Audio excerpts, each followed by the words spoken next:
वैसे तो स्टूडियो देख के आपको पता लग ही गया होगा कि मैं कहाँ से शूट कर रहा हूँ। ये दिल्ली का स्टूडियो है और पॉडकास्ट तकरीबन यहीं पे शूट होते हैं। लेकिन ये बात मैं आपसे क्यों कह रहा हूँ, क्योंकि जो आज का किस्सा जुड़ा है वो कहीं ना कहीं इसी के साथ लिंक है, यानी कि मेरे दिल्ली आने से। अब दिल्ली आना होता है तो जो जो भी स्टेशन या बस से सफ़र तय किया जाता है स्टूडियो का, वो 99% कैब के थ्रू ही किया जाता है। कैब में ज़्यादातर आप देखते हैं कि कई ड्राइवर काफ़ी बातूनी होते हैं, कई अपने आप से मतलब रखते हैं, वहीं दूसरी ओर कई पैसेंजर वो भी बातूनी होते हैं और कई अपने आप से मतलब रखने वाले होते हैं। वैसे मैं दूसरी कैटेगरी में फॉल करता हूँ।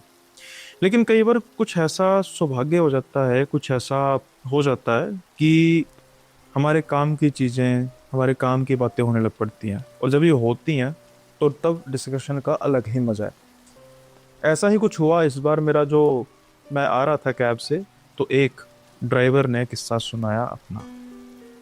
चंद्रकांत जो ड्राइवर है, इस बार मैं जब आया तो रास्ता है तकरीबन 1.5 घंटा लग जाता है। हालांकि कुछ ज़्यादा है नहीं, 20 किलोमीटर के आसपास है। और दिल्ली के लोग हैं, जो दिल्ली के व्यूअर्स हैं, वो समझ सकते हैं कि ये 20 किलोमीटर कैसे तय होते हैं।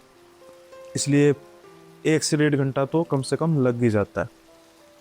अब मैं गाड़ी में बैठा और फ़ोन वगैरह आने मुझे शुरू हुए, मतलब कि हाँ जी, इन गेस्ट के साथ अलाइनमेंट हो गई, इसके इनके साथ हो गई अलाइनमेंट, ओके ठीक है ठीक है। तो वो थोड़ा बहुत सेंस कर पा रहे थे कि शायद कोई शूट वगैरह की बात हो रही है। तो उन्होंने वैसे ही मुझसे पूछा कि आप क्या सर करते हैं, मैं पूछ सकता हूँ? तो मैंने कहा जी हाँ, कोई बात नहीं, मैं एक्चुअली मेरा चैनल है कि यूट्यूब का, तो उसमें मैं मेरे हमारे पॉडकास्ट होते हैं और मैं स्टोरीज़ वगैरह नरेट करता हूँ। तो वो पूछते हैं जी स्टोरीज़ वगैरह नरेट, मैं समझा नहीं। तो मैंने कहा कि स्टोरीज़ मतलब कि जैसे हॉरर स्टोरीज़ हैं, किसों कईयों के किस्से होते हैं, उनको नरेट करना, कईयों के एक्सपीरियंसेस होते हैं, कुछ रिसर्च करके, कुछ ओपन स्पेस से लेकर रेडिट वगैरह से लेकर, जो मुझे लगता है कि जिसको मैं जस्टिफाई कर सकूं, या जिसको सुनकर हमारी जो ऑडियंस है उनको अच्छा लगे, वो एंटरटेन करें। और वहीं दूसरी ओर पॉडकास्ट है, वो अब होता है कि भाई इस हिसाब से कि जैसे गेस्ट बात करते हैं, मतलब मैं उनको समझा रहा था। तो वो क्या कह रहे, अच्छा अच्छा ठीक है सर। तो कहते हैं जो ये भूतिया किस्से होते हैं, तो वैसे तो आप सुनाते हैं लेकिन आप खुद यकीन करते हैं? तो मैंने उनको कहा कि हाँ भाई, अब थोड़े बहुत हमारे साथ भी हुए हैं, तो इसलिए कुछ ऐसा ना यकीन करने वाला कुछ है नहीं है। तो मैं जो रेयर व्यू मिरर होता है, तो मैं देख रहा था, तो अजीब सी स्माइल वो कर रहे थे। तो मुझे लगा कि शायद जैसे एक मजाकिया होता है ना, कि अच्छा यार बंदा देखने में तो पढ़ा लिखा लग रहा है, लेकिन फिर वही बात की ऐसी बातें कर रहा है कि हाँ यकीन करता हूँ। तो मैंने उनसे पूछ लिया कि सर आप जैसे स्माइल कर रहे हैं, मुझे लगता है कि आप जज कर रहे हैं कि मतलब ऐसे ही अंधविश्वासी लगता है। कहता है नहीं नहीं सर, प्लीज़ आप ऐसा मत समझिए। मैं हंस इसलिए रहा हूँ कि मतलब मैं कुछ सोच रहा था कि अगर मैं आपको अपना किस्सा बताऊं तो पता नहीं आपको यकीन आएगा नहीं आएगा। तो मैंने उनको ये कहा कि देखिए, ना ही इन किस्सों का कोई प्रूफ होता है, ना ही ये किस्से जब हो रहे होते हैं तो तब किसी के दिमाग में ऐसी बात आती है कि मैं इसको रिकॉर्ड कर लूं, या कुछ ऐसा प्रूफ क्रिएट कर लूं ताकि मैं बाद में लोगों को दिखा सकूं। ये वो समय होता है जब इंसान एक ऐसे ट्रोमा से गुजर रहा होता है, कैसे डर, ऐसे खौफ, ऐसे भय से गुजर रहा होता है कि उसको कुछ सोचता नहीं है। बस उसको ये सोचता है कि अभी जिस हालात में मैं हूँ, बस किसी तरीके से उस हालात में निकल जाऊं। उसके बाद जब वो उस ट्रोमा से निकलता है तो फिर किस्से होते हैं शुरू, फिर किस्से बताए जाते हैं, फिर किस्से सुनाए जाते हैं। जो उनके चेहरे पर स्माइल थी, वो कुछ गंभीर हो रहे थे। मुझे पता तो लग गया था कि जैसे वो कह रहे हैं कि कुछ किस्सा वगैरह होगा, तो मैंने कहा कि अगर आप बताना चाहते हैं तो आप बेशक मुझे बता सकते हैं, और अगर कुछ जस्टिफिकेशन हुई तो मैं ज़रूर आपको ये किस्सा अपने चैनल पर नरेट करूँगा। मेरे दिमाग में था कि भाई ये किस्सा होगा कोई, मतलब कहीं ट्रैवल करने गए होंगे, कोई सवारी को लेकर गए होंगे, तब किस्सा को घटा होगा, कुछ ऐसा हुआ होगा। लेकिन जब मैंने उनसे बात करनी शुरू की तो फिर बातें कुछ और निकल कर आई। ना ही ये खौफनाक थी, बल्कि दर्दनाक भी थी। इसमें दर्द छुपा था और खौफ की। तो वो ड्राइवर भाई कहना शुरू करते हैं कि ये बात तब की है जब मैं छोटा होता था, और मेरठ में एक छोटा सा एक कॉलोनी, लेबर कॉलोनी टाइप थी। मेरे पिताजी कोई बहुत ज़्यादा संपन्न नहीं थे, और इसलिए जो ये लेबर कॉलोनीज वगैरह होती हैं जहाँ पर छोटे छोटे कई बार एक एक कमरे के अपार्टमेंट भी होते हैं, शायद आपको पता होगा कईयों को इनके बारे में। तो हम वहाँ पे रहते थे। तो कुछ जो अपार्टमेंट्स थे वो दो दो मंजिला अपार्टमेंट्स थे, और छोटा सा ग्राउंड होता था। मतलब हम बच्चों के लिए ये होता था कि भाई ठीक है, हमारे लिए खुला डुला एक वातावरण होता था, और हम बच्चे खूब खेला करते थे। पढ़ाई के समय में पढ़ाई भी पूरी करनी, और खेलने के समय में खेलना भी पूरा। अब ऐसे ही समय बीत रहा था। हम कुछ, मेरी उम्र होगी कुछ कोई 8-9 वर्ष के आसपास होगी, और एक कमरा था वहाँ पे, या यूँ कहें कि एक छोटा सा अपार्टमेंट था। वहाँ पर एक हस्बैंड वाइफ रहते थे। जो आंटी थी वो बहुत, उनका स्वभाव बहुत अच्छा स्वभाव, सबसे घुल मिल के वो रहती थी। अब उनकी एक उनका दुखांत एक था कि शादी के कई वर्षों बाद उनका बच्चा नहीं हो पाया था। तो वो बेसिकली बच्चों से बहुत प्यार करती थी। अब जब हम खेलते थे ना, जब वो देखती थी शाम के समय में बच्चे ग्राउंड में इकट्ठे हो गए हैं, तो वो क्या करती थी, वो जल्दी से नीचे उतर आती थी। तो उनके हाथ में एक पोटली होती थी, पोटली में से वो टॉफ़ीज़ निकालती थी। टॉफ़ीज़ निकाल के हमें खिलाना शुरू कर देती थी, बाँटना शुरू कर देती थी। कभी चॉकलेट, कभी कुछ घर से बनाती थी। तो ऐसा भी कभी कुछ किसी का शक नहीं था कि वो कुछ गलत कर सकती हैं। तो जो आसपास के लोग हैं, मतलब हमारे भी घर वाले, बाकी सब भी, तो उनका बड़ा अच्छा उनके साथ वास्ता था। तो कोई ऐसी दिक्कत वाली बात नहीं थी। कभी हमें किसी हमारे पेरेंट्स ने या दूसरे बच्चों को किसी के पेरेंट्स ने रोका नहीं कि इनके हाथ से कुछ खाना नहीं। शायद जो उनके अंदर की ममता थी, वो हमारे बहाने अपनी ममता दिखाती थी। अलग अलग व्यंजन बनाना, अलग अलग चीज़ें हमें खिलाते रहना, कई बार बच्चों को खिलौने भी दे देना। हम भी खुश थे। हमें भी ऐसे ओवर मिल जाता भी, घर वालों से तो चलो थोड़ा बहुत मिलता ही है, ऐसे भी मिल जाता है।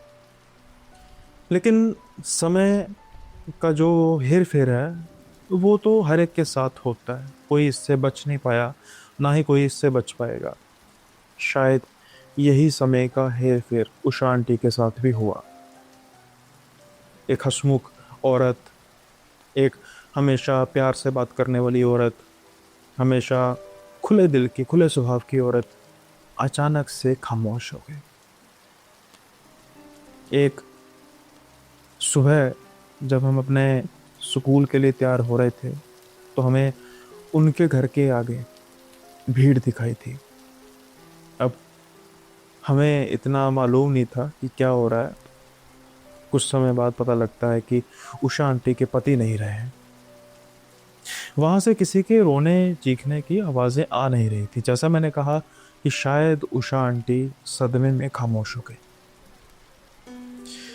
हमें जल्दी जल्दी स्कूल भेजा गया। उसके बाद फिर जब तक हम स्कूल से वापस आए तो उनका अंतिम संस्कार कर दिया गया था।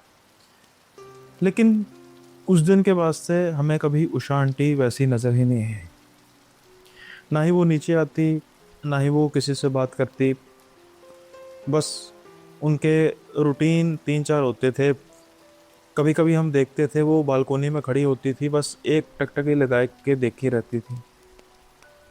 हम कई बार उनको कई मिनटों तक नोटिस करते थे, उनकी पलक तक नहीं झपकती थी। कई बार रात के समय में 11-11 बजे, 12-12 बजे हमें पता लगता था, जब हम पढ़ रहे होते थे, कि कोई ग्राउंड में बस चक्कर लगाए जा रहा है। और एक बार जब हमने देखा तो वो उषा आंटी थी। वो पागल हो चुकी थी सदमे में, हमें नहीं पता। लेकिन हमारी हंसती खेलती आंटी बस अब खामोश और अजीब से तरीके की हो चुकी थी। धीरे धीरे, जैसे कहते हैं कि वही बस जो बसते हैं लोग उनका ही साथ देते हैं। जब कुछ किसी पर भीड़ आ पड़ती है, जब किसी पर कोई समस्या आन पड़ती है, तो लोग भी साथ देना शुरू कर देते हैं। मैं इनमें अपने पेरेंट्स को भी गिन सकता हूँ, अपने उन दोस्तों के पेरेंट्स को भी गिन सकता हूँ। क्योंकि जहाँ उनके घर हमारे पेरेंट्स भी आया जाया करते थे, दूसरे भी लोग आया जाया करते थे, धीरे धीरे वो अपार्टमेंट वीरान सा हो गया। वहाँ पर थी एक जिंदा लाश, उषा आंटी की, बस उसके अलावा कोई और नहीं था। अब हमारा छुट्टियों का चल रहा था, गर्मियों की छुट्टियां चल रही थी और एक दिन बारिश पड़ रही थी, हल्की हल्की बारिश पड़ रही थी। तो हमने ये प्रोग्राम बनाया कि भाई हम लुका छुपी का खेल खेलेंगे, और लुका छुपी का खेल हमने खेलना शुरू कर दिया। मैं दूसरे फ्लोर यानी कि जो उषा आंटी वाला फ्लोर था वहां पर मैं जाकर छुप गया, और उनका जो कमरा था वो एक कॉर्नर में कमरे था, तो बिल्कुल लास्ट में कमरा था। अब क्या हुआ कि काफ़ी समय हो चुका था और मुझे किसी की भी आवाज़ नहीं आ रही थी। मैं बहुत खुश था कि भाई मुझे कम से कम ये ढूंढ नहीं पाएंगे। लेकिन कुछ ही समय बाद एक जोरदार चीख, अंदर तक हिलाने वाली चीख मुझे सुनाई देती है, और वो चीख उषा आंटी के उस रूम से आ रही थी। एकदम से मैं डर तो जाता हूँ, लेकिन मेरे कदम धीरे धीरे बढ़ने शुरू करते हैं। मैं देखता हूँ दरवाज़ा तो बंद था, लेकिन खिड़की खुली हुई थी। और जैसे ही मैं खिड़की की तरफ देखता हूँ, मैं देखता हूँ कि जो रेस्ट चेयर होती है ना, आराम वाली चेयर होती है, वहाँ पर उषा आंटी बैठी हुई है। वो चेयर हिल रही है। वो मेरी तरफ टकटकी लगा के देख रहे हैं। उनके चेहरे की मुस्कान बड़ी अजीब सी। आज काफ़ी देर बाद मैंने उन्हें मुस्कुराते हुए देखा, लेकिन फिर कोई भी पलक नहीं झपकी, सिर्फ वो देख रही हैं मेरी तरफ। क्या ये चीख उषा आंटी की थी? कुछ ही देर में सभी बच्चे जो थे वो जल्दी से आ जाते हैं। कुछ लोग जो आसपास के थे वो कमरों से बाहर आ जाते हैं और हमें डांटना शुरू कर देते हैं, तुम क्या कर रहे हो, कौन चीख मारा था, किस बच्चे ने चीख मारी? तो हम कहते हैं हमने नहीं, ये अंदर उषा आंटी के कमरे से आ रही है। अब जैसे ही उषा आंटी का नाम सुनते हैं तो वो कहते हैं कि जल्दी जल्दी जाओ, अरे वो तो पागल है, मार दी होगी चीख, कोई चीज देख ली होगी उसने, कुछ क्लियर पड़ गई होगी ऊपर, सारे दिन तो खामोश रहती है। अब जब ऐसा हुआ तो हमने भी जल्दी जल्दी वहां से निकलना सही समझा, क्योंकि अब बड़ों के आगे कौन बहसे, और अगर हमारे घर में शिकायत लग जाती तो फिर बात और हो जानी थी। लेकिन अगली सुबह जब हम उठते हैं तो फिर एक बार उस कमरे के बाहर, उस अपार्टमेंट के बाहर हमें भीड़ दिखाई देती है, बहुत भीड़। और आज की खबर ये थी कि उषा आंटी नहीं रही। लोगों को बहुत ज़्यादा स्मेल आ रही थी, और जब पुलिस को बुलाया गया तो देखा कि आंटी नहीं रही। अब उस दिन छुट्टी का दिन था, यानी कि छुट्टियां चल रही थी, तो मुझे बहुत हुआ कि मैंने एक बार देखना है, देखने कई बार क्यूरियोसिटी होती है ना, देखना है। पर हमें जाने कौन देता, लेकिन मैं जैसे जैसे करके भीड़ के बिल्कुल अंदर अंदर से जाता जाता जाता जाता जैसे ही उस खिड़की के पास पहुंचा, मुझे वही चेहरा दिखाई दिया। खुली आंखें, नाक से हल्का हल्का खून बह रहा है, कानों से हल्का हल्का खून बह रहा है, मक्खियां बिन बिन आ रही हैं, बाल कुछ नीचे फर्श पर पड़े हुए हैं। वो चेहरा अब मुस्कुरा नहीं रहा था, वो शांत हो चुका था। और जैसे ही मैं थोड़ी देर देर देखता हूँ तो मेरा बाजू कोई बहुत कस के पकड़ता है। मैं देखता हूँ वो मेरी माँ होती है, और मुझे बड़े गुस्से से वो भीड़ से खींच के लेके जाते हैं कि तू यहाँ का कर रहा है, जल्दी से चल। अब मैं भाग के जल्दी से जाता हूँ। रात को जब हम खाना खा रहे होते हैं तो मुझे पता लगता है कि माता पिता ये बात कर रहे हैं कि पता सुनने में आया है कि उनकी मौत तो कुछ 3 दिन पहले हो चुकी है। जैसे ही मैं सुनता हूँ मैं तो सन का सन रह जाता हूँ, क्योंकि अभी कल ही मुझे वो दिखाई दी, बैठी वो वैसे ही कुर्सी पर थी, लेकिन उनके चेहरे पे मुस्कुराहट थी। अगर वो 2-3 दिन पहले मर गई हैं तो फिर वो मुस्कुरा कैसे रही हैं? ऐसा कैसे हो सकता है? मेरे दिल में डर भर चुका था, लेकिन मैं ये कहने से डर रहा था अपने माँ बाप को। अब खैर, उस घर में, उस अपार्टमेंट में सिर्फ 2 लोग रहते थे, और दोनों ही अब जा चुके थे। तो वो अपार्टमेंट अब देखते ही देखते बस खंडर बन चुका था। खंडर कहने का मतलब कि बिल्कुल वीरान, अबेंडन हो चुका था। हाँ, वो खिड़की खुली रही, किसी का ध्यान नहीं गया ये नहीं पता, लेकिन वो जो खिड़की थी वो खुली रही। अब यहाँ से खेल होता है शुरू। ना ही सिर्फ हम बच्चे जो ये छुपन छुपाई का खेल खेल रहे थे, हमें नहीं पता था कि ये खेल कितना खौफनाक हो जाएगा। वहीं दूसरी ओर, जैसे मैंने खेल की बात की, वो था उषा आंटी का खेल। शायद उनके दिल में दुख से ज़्यादा गुस्सा था, दुख से ज़्यादा नफ़रत थी। किस बात की? कि जब मुझ पर बुरा वक़्त आया तो किसी ने मेरा साथ नहीं दिया। अब उस अपार्टमेंट में, उस कॉलोनी में ये चर्चाएँ चलने लग पड़ी कि हमें वो दिखाई देती है। कई बार रात के समय यूँ ही रैंडमली दरवाज़ा खटकता है और जब हम दरवाज़ा खोलते हैं कोई होता नहीं और हमें रोने की आवाज़ आती है अपने आस-पास। निश्चित तौर पर ये उषा आंटी की ही आत्मा है। कई बार हमें रात के समय में ग्राउंड में एक औरत चक्कर काटती दिखाई देती है। इस अपार्टमेंट में, इस कॉलोनी में और कोई हो ही नहीं सकता उषा के अलावा। कई बार उस कमरे के अंदर से रोने की आवाज़ें आती थी, जो इम्पॉसिबल था। उसका कारण ये है कि कमरा तो लॉक था, उसको ताला लगा हुआ था। अगर कोई अंदर जाएगा तो फिर रोएगा ना। अब ये धीरे-धीरे चर्चाएँ सारे की सारी कॉलोनी में खौफ का कारण बन चुकी थी और हम बच्चों की भी कुछ रिस्ट्रिक्शन हो चुकी थी इसके लेके।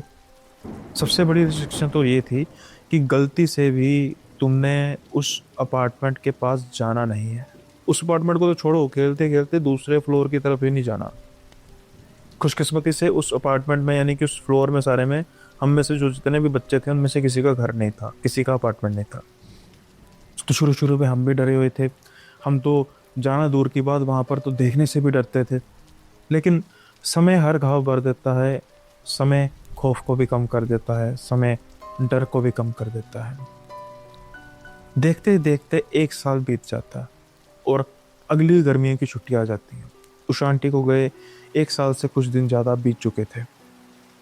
अब हमारा खेल-कूद फिर वैसे ही शुरू हो चुका था। हम वैसे ही क्रिकेट खेलना, छुपन-छुपाई खेलना। ये छुपन-छुपाई बहुत कम होती थी क्योंकि गर्मियों के दिनों में कहीं बिल्डिंग में छुपना, किसी जगह पे छुपना सहा नहीं जाता था। तो छुपन-छुपाई तभी जब होती थी जब ये बारिश वगैरह का मौसम होता था और उस दिन भी ऐसा ही कुछ दिन था। बारिश हो रही थी तो फिर हमने सोचा कि छुपन-छुपाई खेलते हैं, लेकिन सब्जेक्ट टू दूसरे फ्लोर पर कोई भी नहीं छुपेगा। तो ये डिसाइड हो चुका था और हम सब छुपने के लिए चले गए। सभी अपनी-अपनी जगह पर छुप रहे थे, लेकिन मुझे कोई छुपने की जगह नहीं मिल रही थी। ना जाने मेरे दिमाग में क्या आया और मैं सीधा सीढ़ियों से जाता हूँ दूसरे फ्लोर की तरफ और वहाँ पर एक कोने में जाकर छुप जाता हूँ। शायद ये मेरी बहुत बड़ी गलती थी, क्योंकि कुछ समय बीत चुका था, 10 मिनट, 15 मिनट बीत चुका था। मेरी मेरी खुशी बढ़ती जा रही थी क्योंकि मुझे पता था कि दूसरे अपार्टमेंट में तो कोई आएगा ही नहीं। जब सब डर के इकट्ठे हो जाएँगे, फिर मैं देखूँगा कि देखो तुम तो मुझे ढूँढ ही नहीं सके, कोई ढूँढ ही नहीं सका। लेकिन अब ये मैं सोच ही रहा था, मुझे किसी के रोने की आवाज़ आ रही थी। मुझे लगा मुझे लगा कि शायद कोई आस-पास है, कोई गिर तो नहीं गया, कोई चोट तो नहीं लग गई। लेकिन जैसे ही मैं कॉरिडोर की तरफ झाँकता हूँ, तो मुझे कोई दिखाई नहीं देता। सिर्फ़ आवाज़ सुनाई दे रही थी रोने की और ये आवाज़ आ रही थी वही अपार्टमेंट से। लेकिन अब इससे भी बदतर होने वाला था कुछ। अचानक से मैं देखता हूँ कि उस खुली हुई खिड़की से एक हाथ बाहर निकलता है, जो काफ़ी ज़्यादा जला हुआ लग रहा था, गला सड़ा लग रहा था और वो मुझे आने का इशारा कर रहा था। मैं इतना डर चुका था कि बस वो नज़ारा देख के आज भी सोचता हूँ कि मेरी चीख क्यों नहीं निकली। लेकिन इसके बिल्कुल बरक्स, मैं ना जाने क्या ऐसी शक्ति थी, क्या ऐसा कुछ सम्मोहन था जो मुझे उस जगह की तरफ खींचे जा रहा था। मैं धीरे-धीरे, धीरे-धीरे उसकी तरफ बढ़ते जा रहा था। अब चंद ही कदम रह चुके थे उस हाथ के पास, यानी कि उस अपार्टमेंट के पास जाने में। अचानक से मुझे कोई पीछे कंधे से हिलाता है। मैं देखता हूँ कि ये मेरा दोस्त राजीव था, जो बड़े गुस्से से मुझे देख रहा था। ना ही सिर्फ राजीव, बाकी सारे दूसरे बच्चे भी। और वो मेरी तरफ गुस्से से क्यों देख रहे थे, इसका कारण तो आपको पता लग गया होगा। उसका कारण था कि दूसरे फ्लोर पर जाना बैन था और मैं वहाँ पर जा चुका था और पकड़ा भी जा चुका था। वो मुझे खींचते हुए नीचे ले जाते हैं और उसके बाद वो सारी मतलब जो भी करते हैं हिसाब तब, गालियाँ निकालते हैं, गुस्से होते हैं कि तुझे कहा था, हम तुझे खेलने नहीं देंगे, हम तुझे अपने आप खेलने देंगे, हम तो अब हमारे साथ नहीं खेलेगा, हम तेरे साथ नहीं खेलेंगे। जो बच्चों की बातें होते हैं, लेकिन मैंने बड़ी तरले मिन्नतें की और फिर जाकर कहीं वो माने। लेकिन फिर अब बिल्कुल इस चीज़ को लेकर स्ट्रिक्ट हो गए कि गलती से भी उस फ्लोर पे नहीं जाना। अब बात आई गई हो गई मेरे दोस्तों के लिए, लेकिन मेरे नहीं, क्योंकि उस रात जैसे मैंने कहा कि रात को भी बारिश हो रही थी, मौसम में कुछ तब्दीली थी, तो इसलिए घर की खिड़कियां खुली हुई थी और मैं सो रहा था। रात का समय था। अचानक ऐसा महसूस होता है कि खिड़की से मुझे कोई झांक रहा है।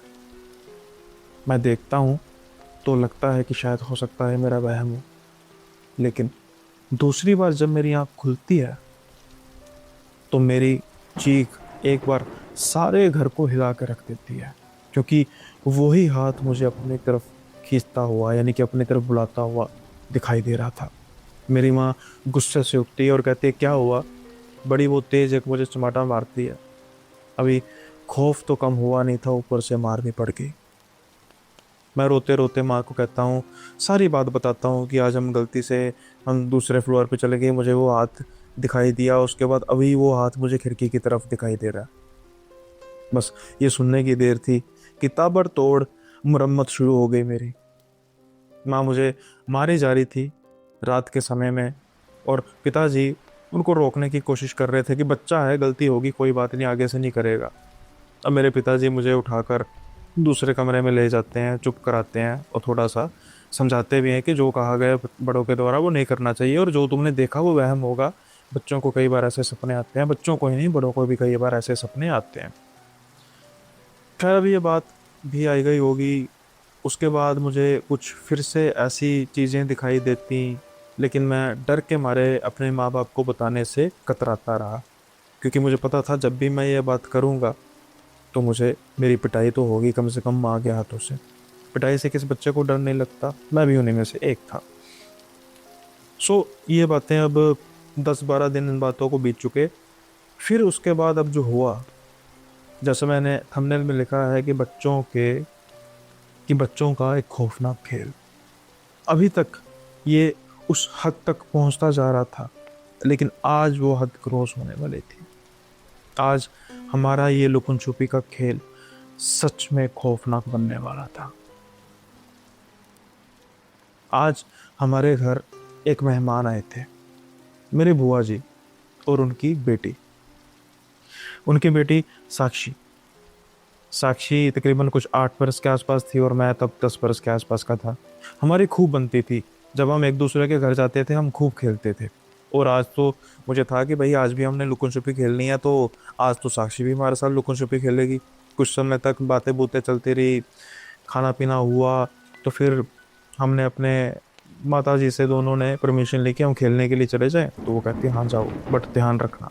मेरी माँ का इशारा शायद था जो मैं समझ नहीं सका। मैंने समझा कि शायद ये एक नॉर्मल वार्निंग है जो हर माँ बाप अपने बच्चों को देता है कि ध्यान रखना। अब हम खेलना शुरू कर देते हैं, कुछ समय तक किसी की बारी आती है, सब चलती रहती है।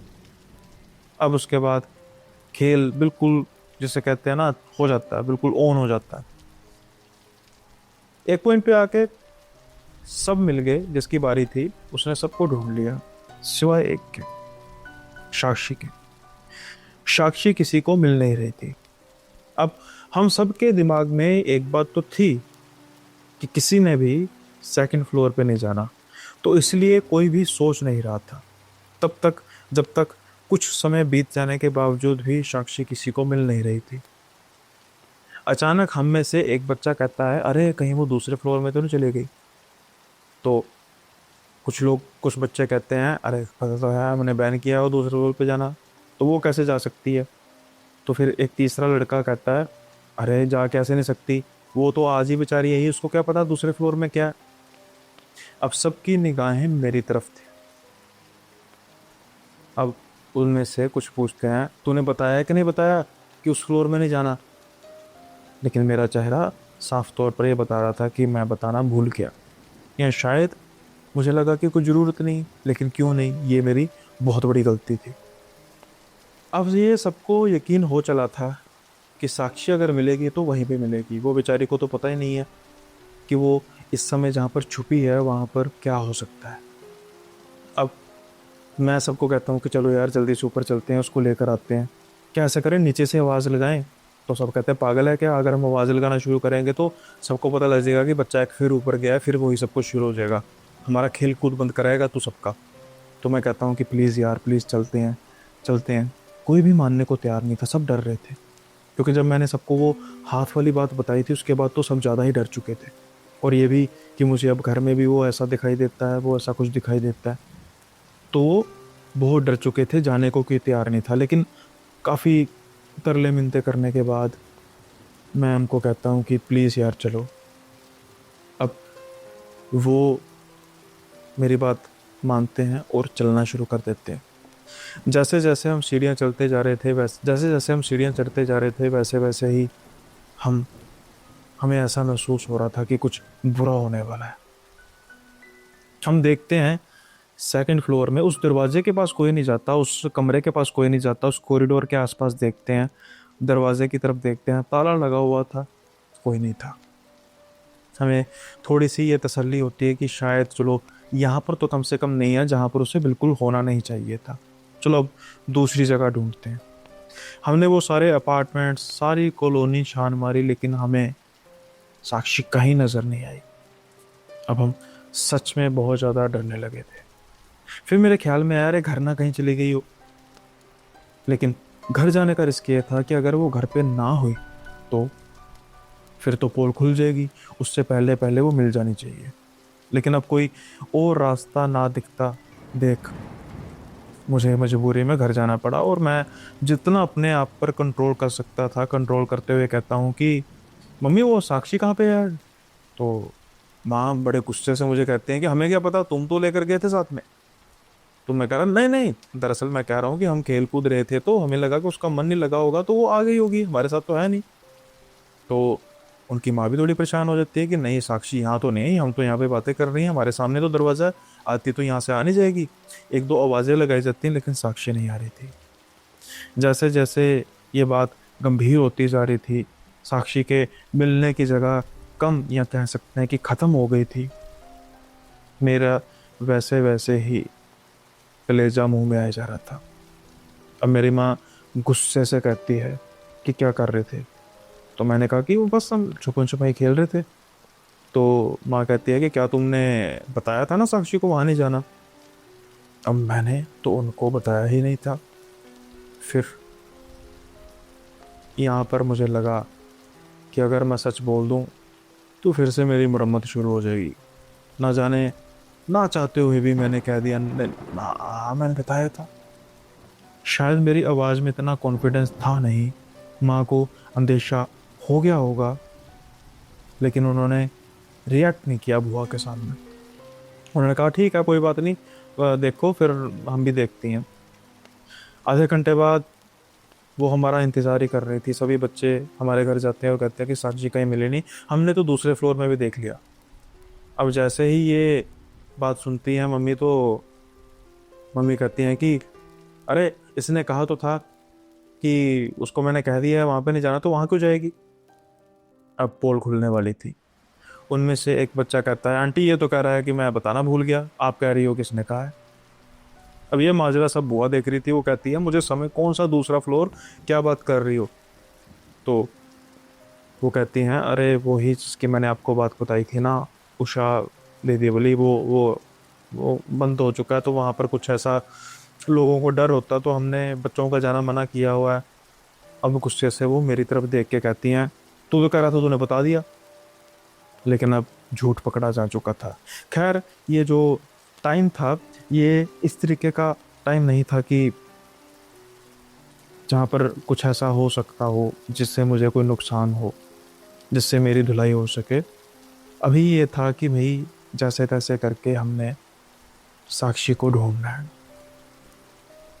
अभी हम साक्षी को ढूंढ रहे थे, रात का समय हो चुका था, सब परेशान हो रहे थे, बुआ रो रही थी, पिताजी भी आ चुके थे, वो भी परेशान थे। लेकिन एक चीख सुनाई देती है, वो ही दूसरे फ्लोर से। जैसे ही वो चीख सुनाई देती है, हमें ये पता लग जाता है कि ये साक्षी की चीख है। जल्दी से सभी भागते जाते हैं और हम देखते हैं कि साक्षी ठीक उस अपार्टमेंट के दरवाजे के बाहर लेटी हुई है बेहोश। और जब ये नज़ारा हम देखते हैं, सन के सन रह जाते हैं। जल्दी से पापा उठाते हैं उसको, उसकी नब्ज़ चेक करते हैं, नब्ज़ चल रही थी लेकिन शरीर उसका तप रहा था। लोगों की भीड़ में से वो चीरते हुए जल्दी से जाते हैं, अपने दोस्त को कहते हैं बाइक लेकर आ भाई जल्दी से। बाइक पर बिठाकर उसको हॉस्पिटल लेके जाते हैं। उस समय सिर्फ साक्षी का हाल बुरा नहीं था, साक्षी से कहीं ज़्यादा हाल मेरा बुरा था। मैं डर के मारे तो कांपे जा रहा था, लेकिन उतना ही जबर मुझे भी हो चुका था। पहले तो माँ गुस्से से मेरी तरफ आती है, जैसे ही वो मेरी बाजू पकड़ती है पहले तो बुआ उनको रोक लेते हैं। अरे बच्चे की क्या गलती है, आप क्यों उनको मार रहे हो भाभी, क्या उसका क्या कसूर है, बच्चे खेल रहे थे, नहीं पता लगा होगा। लेकिन इतने में माँ को भी ये आभास हो जाता है कि मेरा शरीर बहुत तप रहा है। वो माथे पर हाथ लगाती हैं, मेरी आंखें देखती हैं, लाल हो चुकी थी, और वो रोने लग पड़ती हैं और मुझे गले से लगा लेती हैं और कहते हैं, मतलब हो जाता है कि समय मुझे लग जाता है कि अब कुछ नहीं होगा, और जल्दी से मुझे अपने घर हम अपने चले जाते हैं। और वो कुछ इनिशियल मेडिसिन वगैरह दे देती हैं आराम करने के लिए, और कहती है कि बस अब तू आराम से सो। कुछ समय बाद घर में हलचल सुनाई देती है और पता लगता है कि साक्षी और पापा आ गए हैं। साक्षी को बहुत ज़्यादा तेज़ बुखार है, और वही हाल मेरा भी था। लेकिन वो कहते हैं, डॉक्टर कहते हैं कि डॉक्टर ने कहा है कि वायरल वगैरह हो गया होगा, बारिश के दिन है तो ये चलता रहता है, कोई ऐसी घबराने वाली बात नहीं है। इंजेक्शन वगैरह लगा दिया, अगर 6 घंटों में बुखार नहीं टूटता तो एक बार फिर से आप दिखा देना, तो इन केस फिर भी कुछ ना हुआ तो टाइफाइड वगैरह हम चेक कर लेंगे, अदरवाइज़ कोई घबराने की ज़रूरत नहीं है। लेकिन हाँ, ये कुछ सहमी सी भी है, कुछ खौफनाक, कुछ कुछ डराया तो नहीं बच्चों ने इन्हें, मतलब जैसे बच्चे डराते हैं। तो इनके पिताजी को पता तो था जहाँ पर ये मिली है वहाँ पर डर और खौफ के अलावा मिलेगा क्या, लेकिन अभी डॉक्टर से बात करने को थी नहीं, तो वो कहते हैं नहीं नहीं ऐसा कुछ नहीं है, खेल रहे थे बस, शायद हो सकता है कि बुखार हो, इसने इतनी केयर ना की हो, लापरवाही की हो और बेहोश हो गई हो। कहते हैं हाँ ये भी हो सकता है। खैर बात आई गई हो जाती है और उसके बाद घर आ जाते हैं जैसे मैंने कहा। अब रात का समय था। रात के समय में जब मेरी जाग खुलती है तो मैं देखता हूँ कि साक्षी मेरे साथ ही लेटी हुई है, वो सो रही है। मैं, साक्षी और माँ, ये तीनों सो रहे थे, और बुआ जो है वो दूसरी साइड पे ज़मीन पर गद्दा बिछाकर लेटी हुई थी। कुछ देर तक मैं साक्षी को देखता हूँ, मेरी आंखें बहुत भारी हुई थी बुखार की वजह से। मुझे थोड़ी सी तसल्ली होती है कि हाँ वो सो रही है, चलो ठीक है। मुझे ऐसा महसूस होता है कि मेरे सर पर किसी ने हाथ रखा है, वो हाथ फेर है। मैं देखता हूँ कि मेरी माँ मेरे सर पर हाथ फेर रही थी। मैं धीरे से माँ को कहता हूँ कि मम्मी सो जाओ आप भी, आप क्यों परेशान हो रही हो, मेरी गलती है। लेकिन आज माँ शायद रो रही थी, शायद उनको भी लगा होगा कि वो कुछ ज़्यादा ही सख्त होगी। लेकिन कुछ समय बाद वो जो सर पर हाथ फेरना था वो बंद हो जाता, मुझे लगता है कि ठीक है माँ भी सो गई। अब मेरी आँख लग जाती है, लेकिन कुछ समय बाद जब मेरी आँख खुलती है, एक बार फिर से सारा घर मेरी चीखों पुकार से दहल उठता है। जैसे ही मैं चीखों पुकार करता हूँ, सभी के सभी इकट्ठे हो जाते हैं। सभी का ध्यान मेरी तरफ होता है, पूछते क्या हुआ, क्या सपना देख लिया कोई। कहता नहीं नहीं नहीं नहीं, मैंने कहा कि वो साक्षी सो रही थी, मैंने अचानक देखा कि उषा आंटी, वो उषा आंटी की गोद में है, उषा आंटी उसके सर पर हाथ फेर रही है और मुझे बड़े अजीब तरीके से देख रही है। और जैसे ही ये सब सुनते हैं तो कहते हैं पिताजी, अरे सपना देख रही हो, अरे तू सपना देख रहा होगा। लेकिन अभी ये बात पूरी नहीं होती तो मम्मी कहती है पर साक्षी है कहाँ पे, क्योंकि कुछ ही समय पहले जो साक्षी साथ में लेटी हुई थी वो तो थी ही नहीं। और सभी इधर उधर देखते हैं, अरे कहीं वॉशरूम ना गई हो, सब इधर उधर देखते हैं लेकिन वो कहीं पे थी ही नहीं। साक्षी सारे घर में कहीं पर नहीं थी। एक बच्ची जिसको तकरीबन 102 103 बुखार हो, क्या वो आराम से कहीं इतने कम सेकंड्स में, यानी कि उसको देखा, चीख मारी और जल्दी से सभी आसपास तो उठ गए, पिताजी भी दूसरे कमरे से भागते हुए आए। क्या कोई इतनी जल्दी जा सकता है? इम्पॉसिबल। लेकिन ऐसा हुआ था। अब शायद मैं जो कह रहा था मेरी बातों पर यकीन हो रहा था। जल्दी से उसको ग्राउंड में ढूंढा जाता है, वो कहीं मिलते नहीं और सबका इशारा एक ही जगह पर था कि हो सकता है ये वहीं पर हो। सब ये उम्मीद लगाए हुए बैठे थे कि आज भी वो हमें उस दरवाजे के बाहर ही पड़ी हुई मिलेगी। लेकिन जैसे ही वो कॉरिडोर को पार करते हैं, अब ये जो किस्सा है, ये जब जो मैं आगे आपको बताने जा रहा हूँ, ये इन्होंने अपनी आंखों से नहीं देखा, क्योंकि इनको तो जाने ने दिया, बुखार काफ़ी था। काफ़ी सालों बाद इनकी माँ इनको बताती है कि क्या हुआ था। अब ये कॉरिडोर के पास जाते हैं, इनके पिता यानी, और देखते हैं कि दरवाजे पर कोई नहीं था। फिर साक्षी कहाँ गई? हाँ, लेकिन एक परछाई धीरे धीरे नजर आ रही थी हिलते हुए उस खिड़की के बाहर से, उस खिड़की के अंदर से, जैसे कोई अंदर बैठा हुआ है और कोई हिल रहा है। ये भागते हुए वापस जाते हैं और जैसे ही खिड़की के अंदर देखते हैं तो इनकी आंखें खुली की खुली रह जाती हैं। उस कुर्सी पर उषा आंटी बैठी हुई थी और उनकी गोद में साक्षी, जो सो रही थी। वो उसके सर पर हाथ फेरी थी और बड़ी ही अजीब से तरीके से मुस्कुराए जा रही थी। आंखें उनकी बिल्कुल सफ़ेद थी। ये देख के वो औरतों की चीखें निकल गई। जो मर्द इकट्ठे हुए थे उन्होंने जैसे तैसे करके उनको कहा कि यहाँ पे से जल्दी से साइड हो। लेकिन एक बात थी कि साक्षी अंदर पहुंची कैसे? दरवाज़ा अभी भी बाहर से लॉक था। लेकिन उससे भी ज़्यादा आज उषा आंटी सबको नजर आ रही थी। साक्षात रूप में उनका प्रेत नजर आ रहा था। बस ये देखने की देर थी, समझ तो लग चुकी थी कि इसका इलाज कौन करेगा। एक दूसरे से पूछा जाता है, कोई किसी किसी को जानते हो, किसी अच्छे को जानते हो, तांत्रिक वगैरह को? खुशकिस्मती से इनको एक बाबा जी थे जिनका था रेफरेंस, तो उनको आनन फानन में जल्दी से लेकर आया जाता है। जैसे ही वो देखते हैं कुछ समय के लिए तो वो भी परेशान हो जाते हैं। वो कहते हैं कि ये आत्मा कोई हल्की नहीं है। वो बाहर से ही कुछ उपाय करने की कोशिश करते हैं लेकिन कुछ होता नहीं है। फिर वो दरवाज़ा यानी कि ताला तोड़ने को कहते हैं। ताला तोड़ा जाता है और वो दरवाज़ा बंद कर लेते हैं। उसके बाद अब फिर खेल शुरू होता है तांत्रिक का। कुछ समय तक तो हंसने की आवाज़ें आती हैं और वो कहते हैं कि ये मेरी बच्ची है, मैं ऐसे भी लेके जाऊंगी, ये मेरे साथ रहेगी, बड़ी प्यारी बच्ची है, मुझे बहुत पसंद है।